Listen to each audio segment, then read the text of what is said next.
አርሶ አደር ሙዲ ሐሰን ሸማመት ይባላል። መኖራዬ የቆረት ይባላል። ስልጢ ወረዳ አንሸቤሶ ገበሬ ማህበር። የዛን ጊዜ ኖሮና ያውኑ ኖሮ ይለያያል። አስከፊ የሆነ ነበረ። አስቸጋሪ ችግርም ነበረ። ኖሮ የሳር ቤት ነበረ። ከቤት ውስጥም የሚታሰሩ ከብቶች አልነበሩም። ማሳም ላይ እንሰት አልነበሩም። የሚታረሱ እርሻዎችም አልነበሩም። የአሰራርም የኖሮም ስልት አልነበረኝ።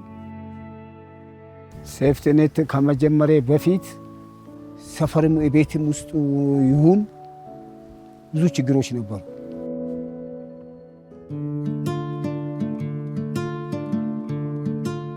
ሴፍቲኔት የጀመርኩት 6ኛው ዓመቴ ነው። ሲጀምር አዝምሪን ተከላ ተባለ። አዝምሪን እኔ 2 ጥማድ መሬት አለኝ ይተክላለሁ፣ ብሩ ይሰጠኛል። ስንት ብር ትፈልጋለህ? 50,000 ብር እፈልጋለሁ ወይ 60,000 ብር እፈልጋለሁ አሉ። በ10 በምን ትከፍለዋል አሉ። ይከፍላለሁ አለኝ። ሰራው ወሰድኩ። በሁለተኛ ዓመት 15,000 ብር መጣሁትና በሶስተኛ ዓመት ጨርሼ መልሼ መለስኩ። ከዛ መነሳሽነት ደግሞ ለራሴ ሞራን ተሰማኝ። የንብ ቀፎ ሄጄ ሲጡኛል 24 ቆርቆሮና 25 ቀፎ አመጣው። በ25ቱ ቀፎ 20ውን ቀፎ ንብ አደረግን። ይቀጥላል፣ በዚህ መቆም የለብንም አልኩኝ። ከኔ ጋር 10 ሰዎች አሉ። መቆም የለብንም ምን ተመስተዳደሩ ጋራ ቦታ ስጡን አሉ። 2 ሄክታር መሬት ሰጡ። በዛ ብር ሰባስበን አዝምሪን ተከልን። ከዛም በኋላ ደግሞ አልሐምዱሊላህ በሰርቼ በማመጣው የመነሻ አንድ ከብት በመግዛት አንድ የወተት ላም አለ። አንድ ደግሞ የሷ ተከታይ ነች፣ እርጉዝ ነች። ከነሱ ተከታይ ደግሞ አንድ በሬ አለ። ከነሱ ተከታይ አንድ 3 ፍየሎች አሉ።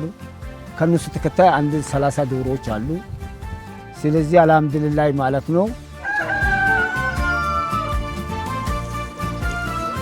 የደሃ የሆኑ የምግብ ዋስትና ክፍተት ያለባቸውና ኖሯቸው ዝቅተኛ የሆኑ አርሶ አደሮችን በቀበሌ ደረጃ ተመልምሎ ለቤተሰብ ኑሮ ማሻሻያ ድጋፍ ተለይቶ በዛ መልኩ በሴፍቲኔት ገብተው እኛ በቤተሰብ ኑሮ ማሻሻያ ኑሯቸውን እንዲያሻሽሉ ድጋፍ እናደርግላቸዋለን።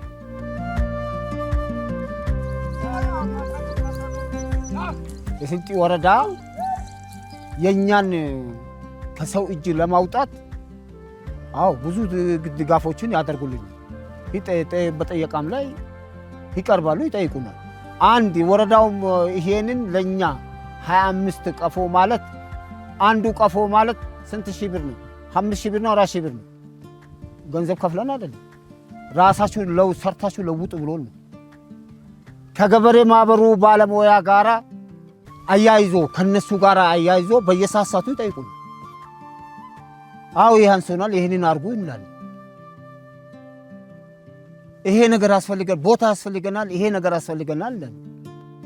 ይሄን እንግዲህ ያሟሉልን ያለን ግራንት ድጋፍ ለአንድ ጊዜ ጥሪት እንዲያፈሩ ተብሎ የተጀመረ ፕሮግራም ነበረ። በባለፈው ዓመት ነው ስራ ላይ ያዋል ነው። እነዚህን አርሶ አደሮች በመረጡት የሥራ መስክ ለምሳሌ ከብት ማድለብ ሊሆን ይችላል፣ በወተት ሀብት ሊሆን ይችላል፣ በማር ንብ ማነብ ስራ፣ በሰብል ደግሞ ሮዝመሪ ስራ፣ በመስኖ ስራም በተመለከተ በመረጡት የሥራ ዘርፍ ስልጠና ሰጥተናቸው ግንዛቤ ሰጥተናቸው ገንዘብ እንዴት ማኔጅ ማድረግ እንዳለባቸው ኑሯቸውን እንዴት መለወጥ እንዳለባቸው ስልጠና ሰጥተናቸው አርሶ አደሮቹም ቀበሌ ድረስ ሄደን ተመላልሰን እየደገፍናቸው ይሄን የመሳሰለ ድጋፍ አድርገንላቸው ግዢ ተፈጽሞላቸው ውጤታማ ናቸው።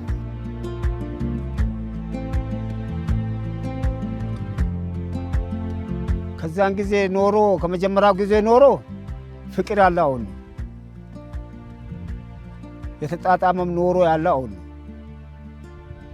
ለምን ራሳችን እሷም ታግላ እኔም ታግዬ ቢሆን የተለዋወጠው ለውጥ ስላለ ማለት ነው።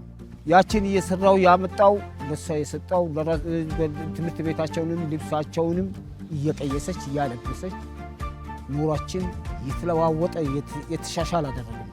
ሳር ቤት ነበረ። ሳር ቤቱ በሳት ነደደ። ቆርቆሮ ቤት ለወጠ። ይሄ ሴፍቲኔትን ከገባው በኋላ በ6ኛ ዓመቱ ዘንድሮ ሄጄ ተመርቄ ሜዳልም ተሰጥቶኝ እንጥቻለሁ። እስከ መቼ ድረስ የሰው እጅ ተለምኖ ይኖራል? አይኖርም። ሁሉ ትላንትና እኔ የነበርኩበትን አይቶ በዚህም ላይ ተለውጬ መውጣቴን አይቶ ሌላው እንዲሰራ ማለት ነው።